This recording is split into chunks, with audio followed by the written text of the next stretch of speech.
இது ஒரு CBN தயாரிப்பு. நீங்கள் பார்த்துக் கொண்டிருப்பது ஒரு புதிய வாழ்க்கை நிகழ்ச்சி. வணக்கம். ஒரு புதிய வாழ்க்கை நிகழ்ச்சிக்கு உங்களை அன்புடன் வரவேற்கிறோம். இந்த நிகழ்ச்சியின் மூலமா உங்களை சந்திச்சதுல ரொம்பவே சந்தோஷப்படுறோம். இந்த மாதம் முழுவதும் குழந்தை வளர்ப்பு இந்த தலைப்புல தொடர்ந்து தியானம் செஞ்சுக்கிட்டு இருக்கோம். அந்த வகையில இன்னைக்கு நம்ம பார்க்க இருப்பது நம்முடைய பரலோக தந்தையை குறித்து தான் நம்ம இன்றைக்கான நிகழ்ச்சியில பார்க்க போறோம். ஒரு குடும்பத்துல அப்பாவுடைய பங்கு எப்பவுமே ரொம்பவே முக்கியத்துவம் வாய்ந்தது. அந்த குடும்பத்துக்கு என்னென்ன வேணும் அதை செய்யறதுல ரொம்ப ஒரு தலையாய கடமை அப்படின்னா அது அப்பாவுக்கு இருக்கு. நம்முடைய பரலோக தந்தையும் அப்படித்தான். நம்முடைய பரலோக தந்தைக்கு நம்ம எல்லாருமே குழந்தைங்க தான். இயேசு சாமி தான் இந்த உலகத்திலேயே முதல்ல தேவனை பிதா அப்படின்னு அழைக்கிறாரு. அந்த சமயம் அவர் கூட இருக்கிறவங்க எல்லாருமே அவரை வித்தியாசமாக பார்க்க ஆரம்பித்தாங்க. அதனாலேயே நிறைய பேர் அவருக்கு எதிரியாக மாறிட்டாங்க. அவரை சுற்றி இருக்க எல்லாருமே அதை ஒரு குற்றமாக தான் பார்த்தாங்க.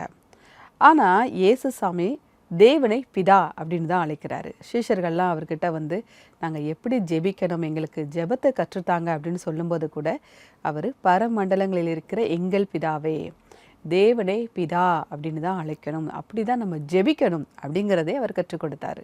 தேவன் நம்முடைய பிதாவா இருக்கிறதுனால நம்ம ஜெபத்தில் அவர்கிட்ட என்ன வேணாலும் கேட்கலாம். நீங்கள் ஜெபத்தில் என்ன கேட்க போறீங்கிறது அவருக்கு முன்னாடியே தெரியும். என்ன கேட்குறீங்கன்னே அவருக்கு முன்னாடி தெரியுமா, அந்த அளவுக்கு நம்முடைய பரலோக தந்தை இருக்கிறாரு. அதனால் தேவனிடம் நீங்கள் எதை வேணாலும் தயக்கம் இல்லாமல் பேசலாம், கேட்கலாம். அதனால் குழந்தை வளர்ப்பில் உங்களுக்கு என்னென்ன தேவை இருந்தாலும் நம்முடைய பரலோக பிதா கிட்ட நம்ம கேட்கலாம். தொடர்ந்து பேசுவோம். இப்போது யார் கண்டுபிடிங்க பகுதி.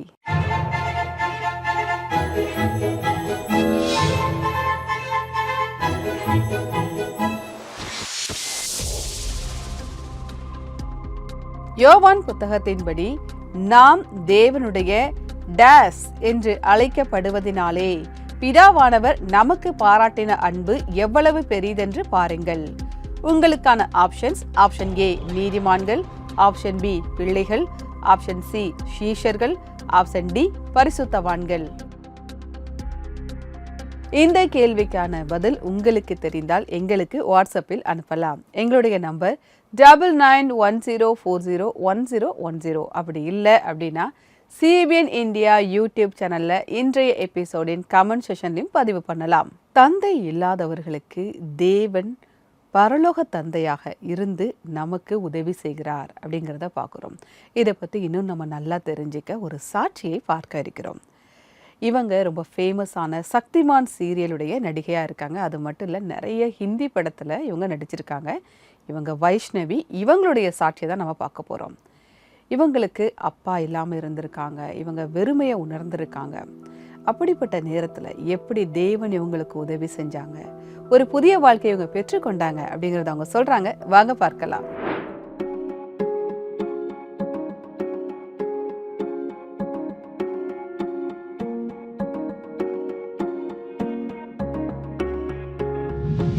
என்னோட 16 வயசுல நிறைய குழப்பங்கள் இருந்துச்சு.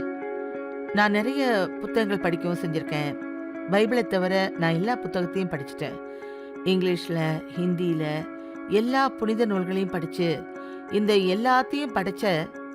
எல்லாத்தையும் உருவாக்கின கடவுள் யாருன்னு தெரிஞ்சுக்க நான் முயற்சி செஞ்சுக்கிட்டே இருந்தேன். இந்த விஷயத்தை யோசிச்சுக்கிட்டே ஒரு நாள் நான் மாடியில் உட்காந்து அழுதுகிட்டே கடவுள்கிட்ட பேசிக்கிட்டு இருந்தேன். ரொம்பவே நான் குழப்பத்தில் இருந்தேன். நீங்கள் யாருன்னு எனக்கு தெரியணும், அதை எனக்கு வெளிப்படுத்துங்கன்னு நான் சொன்னேன். இது நடந்ததுக்கு அப்புறம் ஒரு 3 மாசத்துக்கு பிறகு திடீர்னு எங்க அப்பா பணம் அனுப்புறதை நிறுத்திட்டாங்க. ஹைதராபாத்ல நாங்க இருக்கிறப்ப எங்க அப்பா அனுப்பின பணம் மூலமா தான் எங்களோட வீட்டு செலவுகள் எல்லாத்தையும் பார்த்துக்கிட்டு இருந்தோம். எங்க அப்பா மும்பைல இருந்தாங்க. அவங்களோட கூட்டு குடும்பம் அங்கதான் இருந்துச்சு. எங்க அம்மாவுக்கும் அப்பாவோட கூட்டு குடும்பத்துக்கும் ஒத்து போகல. அதனால நாங்க ஹைதராபாத்ல இருந்தோம். 1 மாசம் இங்கேயும் அங்கேயும் வாங்கி எப்படியோ குடும்பத்தை நாங்க நடத்திட்டோம். ஏதோ பிரச்சனை இருக்குன்னு எங்க அம்மா அதுக்கு அடுத்த மாசத்துல சொன்னாங்க. அவங்களுக்கு போன் போகல. அவங்க எங்க இருக்காங்க என்னன்னு எந்த விவரமும் தெரியல. அப்ப நாம பாம்பேக்கே போவோம். பாம்பேக்கு போய் அங்க அவங்க என்ன ஆச்சுன்னு பாப்போம்னு சொன்னாங்க. இளம் பெண்களா என்ன செய்யறதுன்னு எங்களுக்கு தெரியல. மும்பையில எங்க அப்பா எங்க இருக்காருன்னு தெரியல. அதோட அவங்களை சீக்கிரமே கண்டுபிடிச்சிடுவோங்கிற எந்த ஒரு வாய்ப்புகளும் தெரியல. அப்ப எங்க அம்மா எங்களுக்கு விஷம் கொடுத்துட்டு தானும் சாப்பிட்டுட்டு இந்த விஷயத்தை இதோட முடிச்சிடுவோம்னு முடிவு செஞ்சிருந்ததா கொஞ்ச நாள் கழிச்சு எங்க அம்மா எங்க கிட்ட சொன்னாங்க.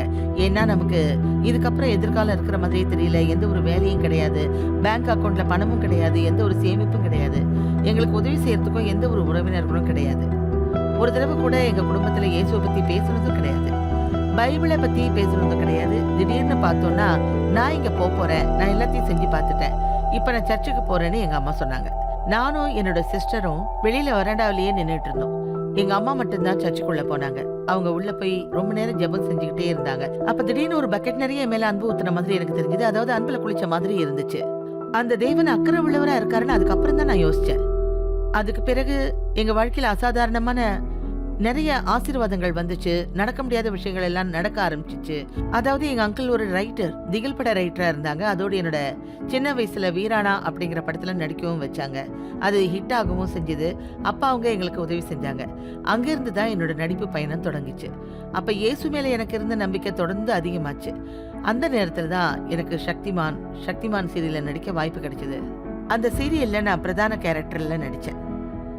2006 நான் ஒரு ஜெப கூட்டத்தில் கலந்துக்கிட்டேன். அப்போ அங்கே தான் மீட்பு, ரட்சிப்பு, பாவ மன்னிப்புனா என்னங்கிறத அங்கே தான் நான் உணர்ந்தேன். என்னோட பாவத்துக்காக மன்னிப்பு கேட்டப்ப என்னோட பாவங்களுக்காக தான் இயேசு கிறிஸ்து தன்னோட உயிரை தந்தாரு, எனக்கு நித்திய ஜீவன் கிடைக்க மரித்து உயிரோடு எழுந்தாருன்னு நான் நம்பிக்கை வச்சப்ப, இந்த விஷயங்களை முழுசா புரிஞ்சுக்கிட்டு நான் நம்பிக்கை வச்சப்ப, அந்த நேரத்தில் நான் சரியான அர்த்தத்தில் தேவனோட அந்த அன்பு, அதாவது முதல்ல அந்த சர்ச்சில் நான் வெளியே நின்றுட்டு இருந்தப்ப நான் உணர்ந்த அந்த எல்லா விஷயங்களையும் மறுபடியும் ஒரு புது அனுபவத்தோடு பெற்றேன். பரிசுத்த ஆவியானவரோட அபிஷேகத்தை நான் பெற்றேன்.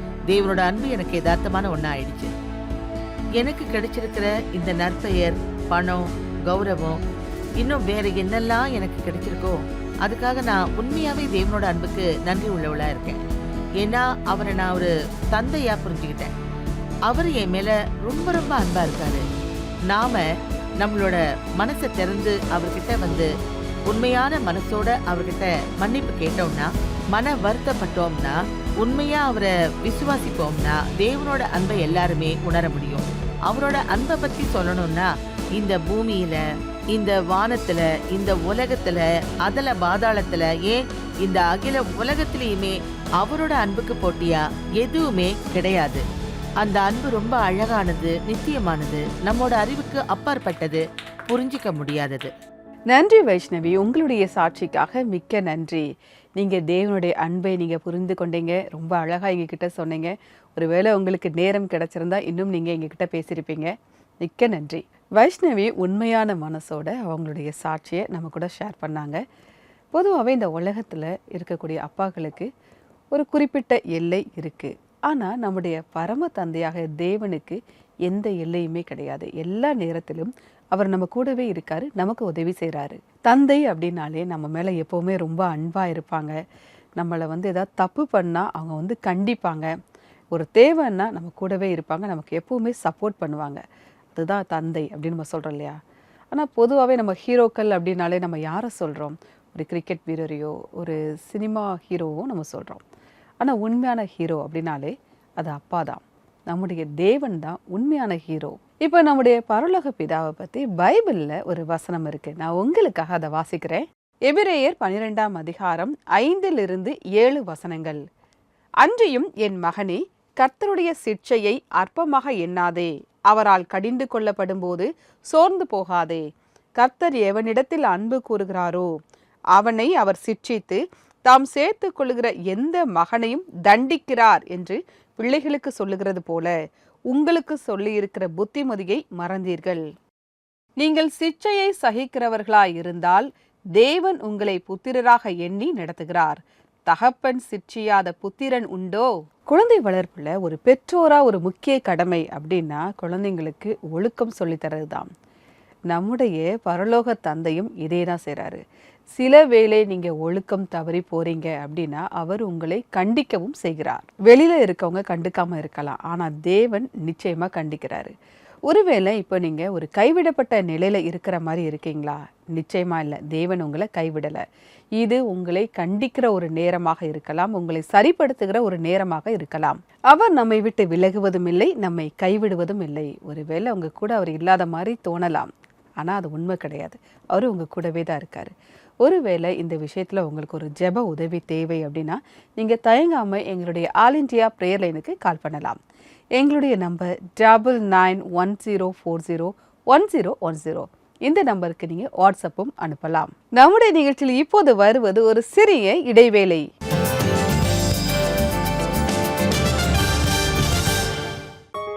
குழந்தைகள், இவர்கள் பைபிள் வசனங்களை தெரிந்து கொண்டு வளர்வதற்கு நாம் விரும்புகிறோம்.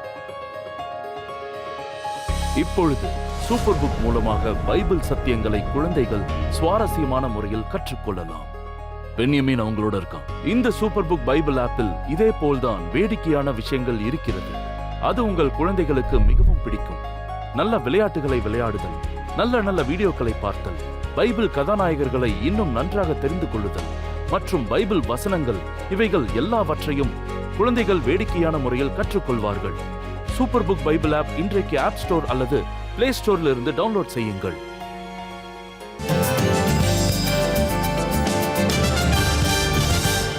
வெல்கம் பேக் டு ஒரு புதிய வாழ்க்கை. இன்னைக்கு பிதாவாகிய தேவனை பற்றி பார்த்துட்டு இருக்கோம். அவர் நம்மை விட்டு விலகுவதும் இல்லை, நம்மை கைவிடுவதும் இல்லை அப்படிங்கிறத பார்க்குறோம். அவர் நம்முடைய தந்தையாக இருப்பதால் நம்ம எந்த தயக்கமும் இல்லாமல் அவர்கிட்ட நம்முடைய குறைகளையோ தேவைகளையோ நம்ம கேட்கலாம் அப்படிங்கிறதையும் பார்க்குறோம். ஆனால் உலகத்தில் சில விஷயங்கள் நம்மை தேவனிடமிருந்து பிரிக்கக்கூடியதாக இருக்குது. நம்ம பைபிள்லையுமே பார்க்குற மாதிரி அந்த கெட்ட குமாரன் கதை மாதிரி முதல்ல அவருடைய நண்பர்கள் அவங்க அப்பா கிட்ட இருந்து தான் அந்த பையனை பிரித்தாங்க. அதுக்கப்புறம் எல்லாருமே சேர்ந்து அவனை கை விட்டுட்டு போகிறத நம்மளால் பார்க்குறோம். ஆனால் அந்த குமாரன் மறுபடி வரும்போது அவங்க அப்பா அதை மன்னிச்சு ஏற்றுக்கிறதையும் பார்க்குறோம். நம்முடைய தேவனுமே அப்படிதான். நீங்கள் உங்களுடைய பாவங்களை உணர்ந்து நீங்கள் அவர்கிட்ட வரும்போது தேவன் உங்களை மன்னித்து மீண்டும் ஏற்றுக்கொள்கிறார். உங்களுக்கு ஒரு புதிய தொடக்கத்தை, புதிய வாழ்க்கையை அவர் தருகிறார். இதை பற்றி இன்னும் தொடர்ந்து பார்ப்போம். நம்முடைய நிகழ்ச்சியில் இப்போது வருவது ஒரு ஆராதனை பாடல்.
இந்த பாடலை பாடிய குழுவினருக்கு எங்களுடைய நன்றி. தேவன் உங்களை ஆசீர்வதிப்பாராக. தேவன் நமக்கு வழிகாட்டியா இருக்காரு. அவர் நம்முடைய தேவைகளை பூர்த்தி செய்கிறார். உங்களுக்கு எல்லா விதமான உதவிகளையும் தேவனே செய்கிறார். ஏன் அப்படின்னா தேவன் நம்முடைய பரலோக தந்தையா இருக்காரு. தந்தையோட குணம் என்ன அப்படின்னா, நம்ம போன இடத்துல இருந்து ஒரு உயர்ந்த இடத்திற்கு நம்ம பிள்ளைங்களை வைக்கணும். நான் பார்க்காத ஒரு உயர்ந்த இடத்திற்கு என்னுடைய பிள்ளைகள் செல்ல வேண்டும் அப்படிங்கிற ஒரு நல்ல குணம் தந்தைகளுக்கு இருக்கு. நம்முடைய பரலோக தந்தையும் நிச்சயமாகவே நம்மை உயர்த்துகிறார். தொடர்ந்து பார்ப்போம் ஒரு சிறிய இடைவேளைக்கு பிறகு.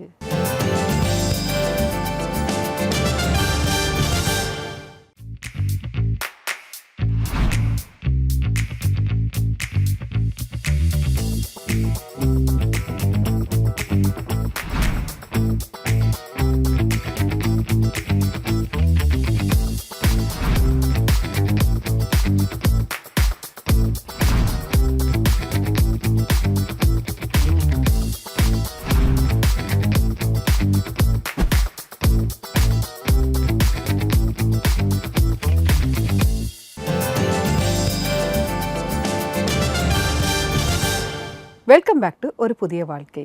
இன்னைக்கு நம்ம பரலோக பிதாவை பற்றி தான் பார்த்துட்டு இருக்கோம்.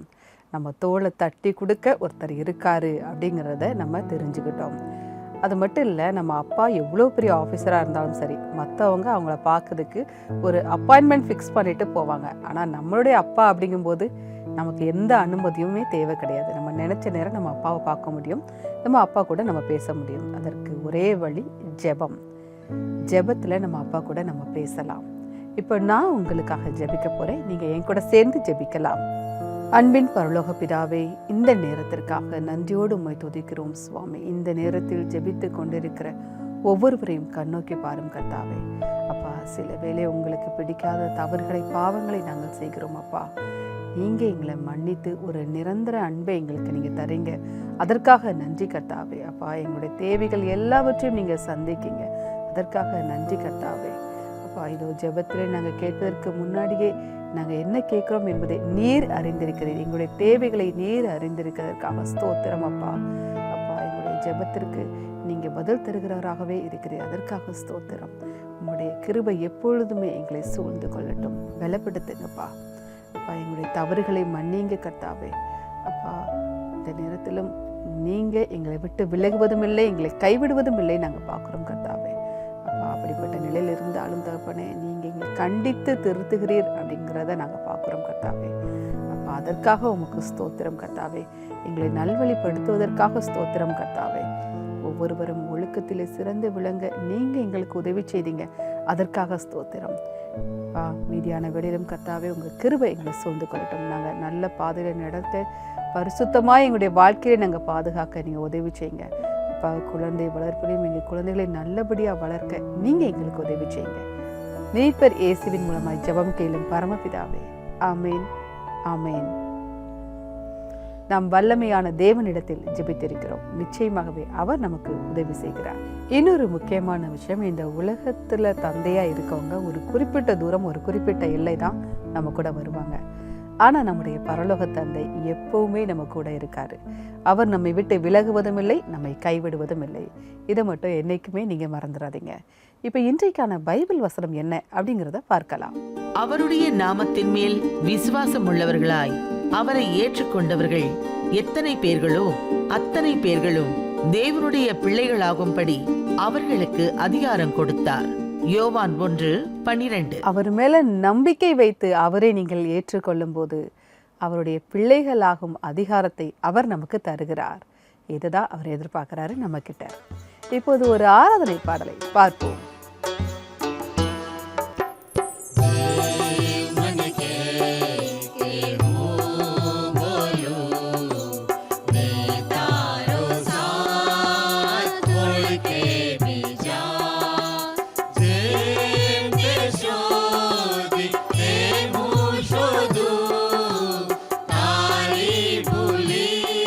जनार प्रजा मन के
இந்த பாடலை பாடிய குழுவினருக்கு எங்களுடைய நன்றி. தேவன் உங்களை ஆசிர்வதிப்பாராக.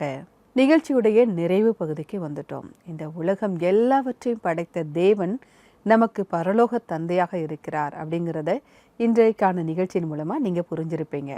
நம்ம வைஷ்ணவி மேடம் அவங்களுடைய சாட்சியை பார்த்தோம். தேவன் ஒரு தந்தையாக அவங்களுக்கு இருந்ததை அவங்களுடைய சாட்சியின் மூலமாக நம்ம பார்த்தோம். அதே தேவன் உங்களுக்கும் தந்தையாக இருக்கிறார். அவர் உங்களை விட்டு விலகுவதும் இல்லை, உங்களை கைவிடுவதும் இல்லை. இதை மட்டும் என்றைக்குமே மறந்துடாதீங்க.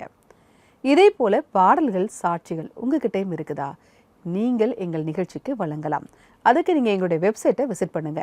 எங்களுடைய முகவரி www.cbnindia.org/give-to-cbn. உங்கள் நன்கொடைகளையும் நீங்கள் அனுப்பலாம். இதன் மூலமாக அநேக மக்களுக்கு ஆசீர்வாதமாக இது இருக்கும். இதோட நான் வேறொரு எபிசோட்ல உங்களை சந்திக்கிறேன். அதுவரை கர்த்தருடைய கிருபை உங்கள் அனைவரோடும் கூட இருப்பதாக. God bless you.